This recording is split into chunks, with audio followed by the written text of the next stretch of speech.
accusations de corruption qui frappent la FIFA. Je demande la démission de son président, a-t-il dit. Claude Sampère avec Guillaume Marc.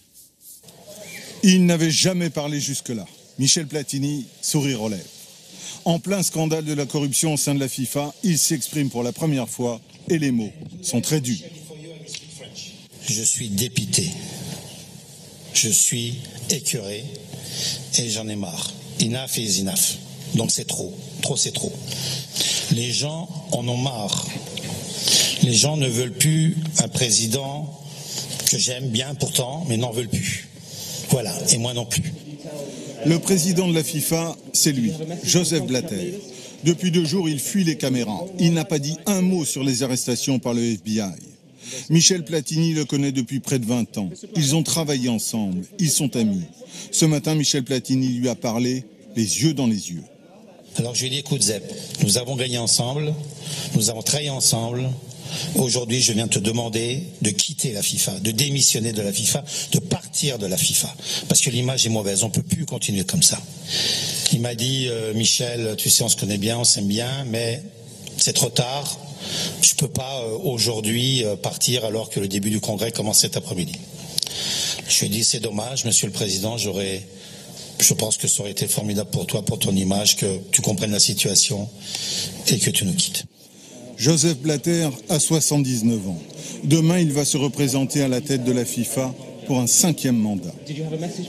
Monsieur Blatter est perturbé, très perturbé. C'est un très mauvais moment qu'il passe. Je lui ai dit, écoute Zep, on est beaucoup critiqué, nous, il me fait pas autant que moi. C'est pas un moment facile. Il a toute la presse contre lui, la presse dans son propre pays est très dure envers lui, donc c'est pas très bien pour tous les proches qui le vivent. Et je l'ai trouvé très détendu, mais prêt à se battre, prêt à gagner une nouvelle élection. Et pour le scrutin demain, Michel Platini et la grande majorité des Européens appellent à voter contre lui. Oui, je pense qu'il peut être battu. Avant ce qui se passe hier, non. Mais aujourd'hui, avec tout ce qui s'est passé ces derniers temps, je reprends ce enough, it's enough. Trop, c'est trop, qu'on dit en Suisse. 3 heures après la charge de Michel Platini, le 65e congrès de la FIFA s'est ouvert à Zurich, comme si de rien n'était. Ladies and gentlemen, the FIFA president, Joseph S. Blatter. Le président monte à la tribune, pas question pour lui de partir, il s'oppose en patron de la FIFA. Je ne laisserai pas l'action de quelques-uns détruire le dur travail et l'intégrité de l'immense majorité de ceux qui consacrent leur vie au football. Demain, fini le spectacle, en pleine tempête, le président Blatter tentera de se faire réélire. Et on vous retrouve en direct sur place à Zurich. Bonsoir Grégory Naboulé. Assiste-t-on ce soir à la fin d'un système? Pour être clair, Grégory, est-ce ce soir la fin de la corruption dans le football?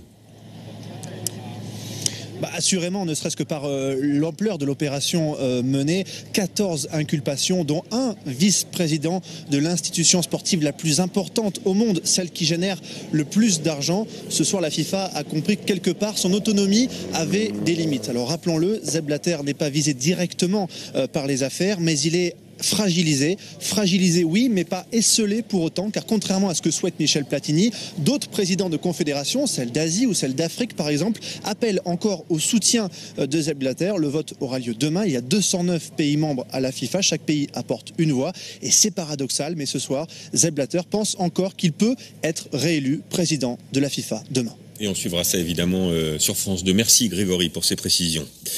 L'épilogue du procès Bettencourt, l'un des feuilletons judiciaires les plus médiatiques de ces dernières années.